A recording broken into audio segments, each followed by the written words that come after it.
I get through it, I mean, we've talked about previously about mindset and about the importance of having a growth mindset. And I always talk about the second G for me is grit. And these are the 3 Gs of the superhero, if right. I'm not mistaken. Yeah, and I think so. I think having a powerful mindset, being unstoppable, or just having the ability to go and succeed, whatever success is for you, you have to be growing, because if you're not growing, then you're backsliding, right? But you also need a level of grit, and I think grit, just like growth, is a muscle. It's something that you need to sharpen through challenge, because through the challenge you get all the change that comes from it. I would say that if I'm effective having an impact on stage, and we all have a stage of our life, whether it's on a physical stage or just going through our day, that I challenge my grit and my ability to persist.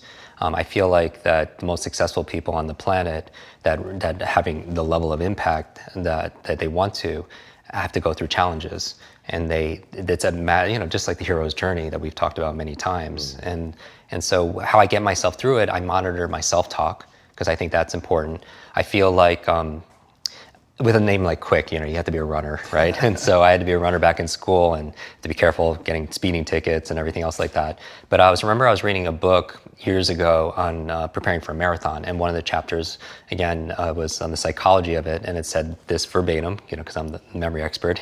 It said, your brain is like a supercomputer, and your self-talk is a program it will run. So if you tell yourself you're not good at remembering names, you will not remember the name of the next person you meet, because you program your supercomputer not to.